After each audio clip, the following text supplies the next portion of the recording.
As one of the most successful companies in virtual streaming industry, there's a famous meme generated in hololive's fan community. Yago's idol dream. As the CEO of the company, the poor man once said that he thinks that he's building an idol group like the famous Japanese female idol group AKB48.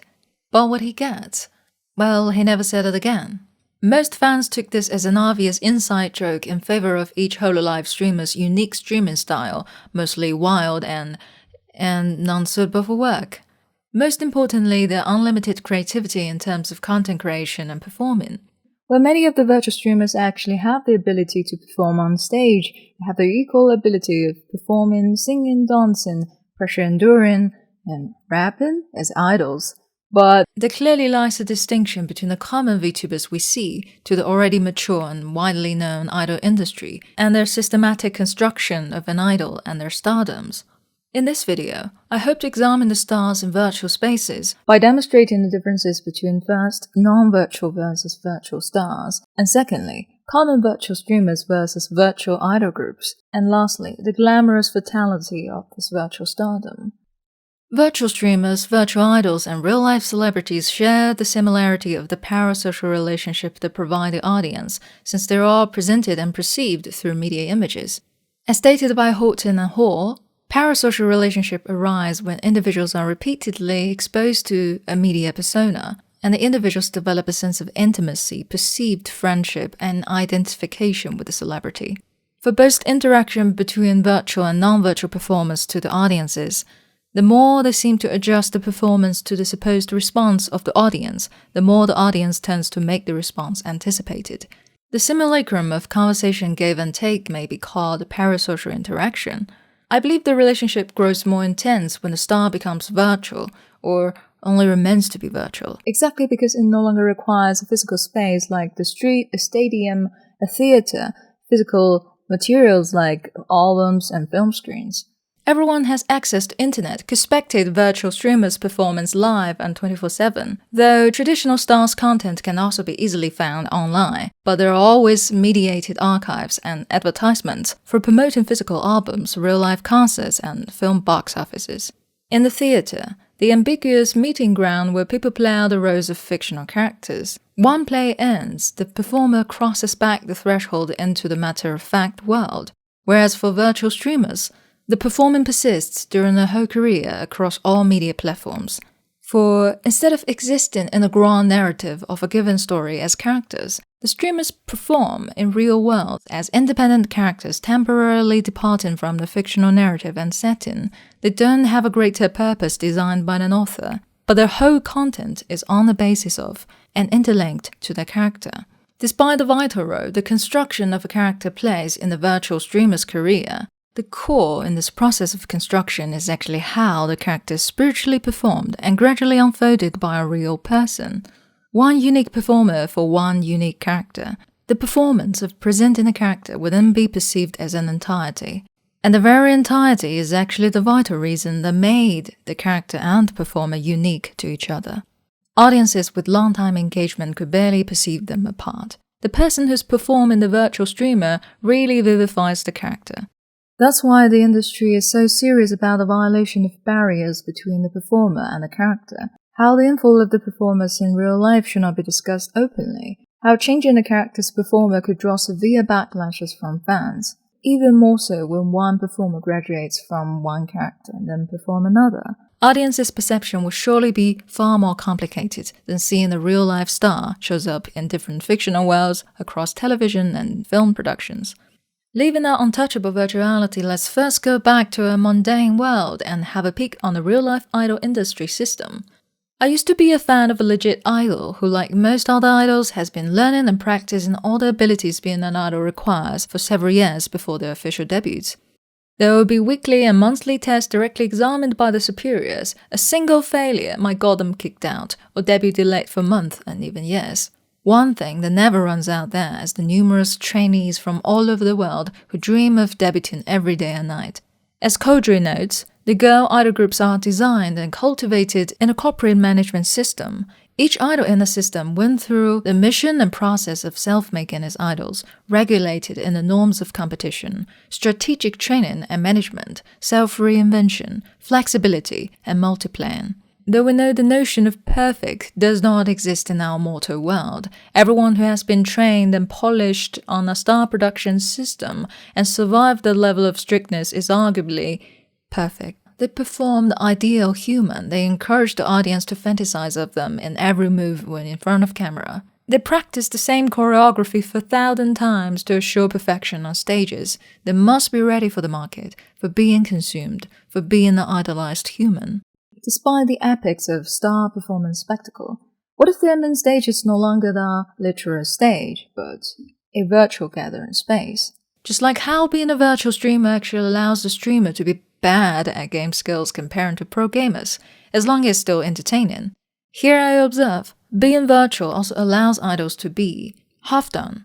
One can be temporarily less prepared on stage, since the content of performing is not mostly about singing and dancing anymore, but charming virtual characters that are flavored by some talent in singing or dancing, or any other things that might be entertaining and attractive. When the virtual avatar replaces humans' charming faces and bodies, which lowers the threshold of natural beauty but opens up the door for broader talents, and in turn offers audience the spontaneous intimacy in their live streams, which will be presented and spectated much more frequently and conveniently than any real stages and concerts. They can be less sophisticated in dancing, singing, having perfect body shapes, and many other characteristics that were seen as prerequisites for being professional idols. Not because being virtual lowers the barriers for being a star, but being virtual and streaming in real time allows performers to present more things other than fully constructed, perfect performances. The threshold of spectating and participating in a star spectacle has also been brought down significantly because of the virtuality. Audiences don't buy concert tickets, flight tickets, take days off, planning beforehand, change schedules, and spend a whole afternoon in the stadium just for watching a 2-hour chatting about their beloved idol's accommodation life. It's just simply not worthy. They want serious performance which needs a great deal of effort and investment. But no one hesitates to watch a free live stream of that topic, because why not? Also, temporarily presented unprofessional contents does not mean virtual idols will forever leave the professional performing area. But not only they do legit performances in between the relaxing amateur entertaining contents, but eventually will be likely endorsed by the fame and fanbase built up in all the streams and activities to perform on big stages that even real-life idols cannot perform on. The performer also does not need to be a star material first who then be trained for years to perform the mysterious glamour of a star. But any hardworking and talented people can be a virtual star, since one of the most important parts of being a real-life star remains to be a freebie of virtual avatar, the fragile, imperfect, and non-stop Asian human face and body. Then imagine decades later, which one would then be the mainstream? Let me give you an example. Actually, the reason that I want to do this video. A few weeks ago, I came across this virtual idol group called ASO. Literally, they share a soul, which is backed by a famous Chinese idol company and a company behind TikTok. I didn't really come across it, I guess. I knew them for over a month, but very reluctant to check them out simply because I don't trust them. All it seems to me this outsider is that the big capitals are testing water in the virtual streaming field, which they actually know very less about. In the meantime, everything feels too commercialized. I don't think I'll get the equal sense of ease and trust with the streamers as I felt when watching VTubers. However, when I finally started watching them, those girls proved me wrong within just a few streams. I was terrified by their horrific but large fan base, and I was deeply attracted by their contents and their interactions. I even started making translated clips of them, simply because I want to share the talented girls I admire, and really, they deserve to be known by a wider audience. In their streams, what the audiences are witnessing is the revolutionary virtual spectacle that no one has presented before. But I was not completely wrong. A lot of the worries I had before getting to know them actually exist, and will be existing persistently, and even outlive the idol themselves. Knowing the obvious commercial elements that might push the audience away from trusting the character also paved the way for really existing and flourishing in local and global market as legit idols that performs. The virtual idol group is narrated to be artificially real and true to life, and even create a feeling of existing next door of our matter-of-fact world. In the virtual idol group fan community, there is a notion fans mention quite often called RP, short for role-playing. The usually common top-tier RP, when an idol performs something that is obviously fake and narrated not to our world, but to what the audience already know about the individual. For instance, while most fans are aware of the fact that within their group that consisted of 5 girls, at least 2 of them has been trained professionally on singing and dancing skills. One was a ballerina with wrist injury. Another very likely has been trained as a legit idol. At least 2 of them are clearly lacking of the comprehensive performance skills being an idol will require, meaning they were not trained saturatedly in the idol system for years, but very likely recruited specifically for this virtual idol project. And they're indeed quite suitable for the roles, one of them being my favorite. But once upon a time in their streams, they claim that they're students from the same university. Not only the university's name sounds similar in pronunciation to a real-life university, but they describe their uni lives and interactions with each other, details like the exam weeks and vacations quite persuasively, as if they're all currently real university students. But we know that they're co-workers who have quite different before lives. They can't be really studying in the same uni, right? Who nowadays recruit idols from the same school? But in fact, they do live together as they described, adding a bit of truth makes a lie sounds far more persuasive. As Mulvey described how film stars act out a complex process of likeness and differences, in which the glamorous impersonate the ordinary. What they are performing is not even fiction, not only true to life and social common senses, but also true to our perceptions and imaginations on their roles when not performing idols, which is the relaxed and unprepared idol life backstage. But it's an obvious lie. But it sounds real. But people are willing to believe, and they know the audiences are willing to believe. The audiences can't bear to say bluntly that, "You liars, the uni does not even exist," but in turn praise with admirations and a bit of confusion. Top tier RP. Similar to virtual streamers, according to a friend of mine, the construction of virtual idol characters also provides the safe and pollution-free narrated context. It might take a lot for one audience to really trust another person online, since we really know nothing about things other than the social media persona of this person. But virtual streamers, however, everything we see is everything that already exists. The character begins with a fictional context and continues with the accompany of the audience.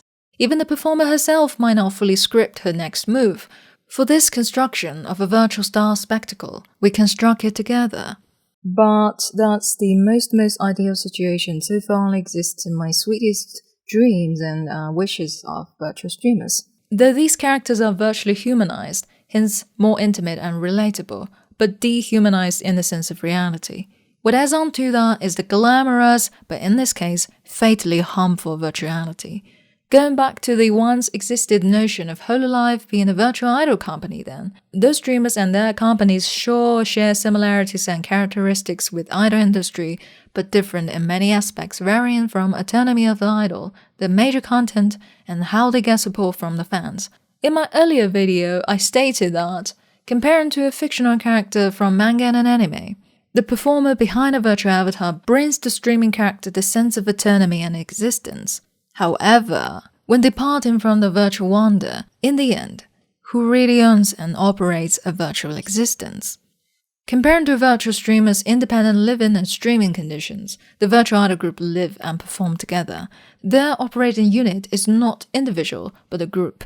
For most times of the performing, no matter showing up alone or with other group members, they always address themselves with allocated roles like mic control, leading dancer, vocal, gamer in a group.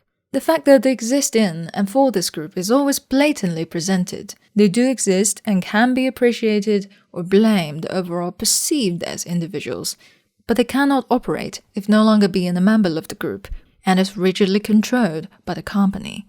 And that, the sense of autonomy the virtual streamer once reminded me of, is now gravely diminished.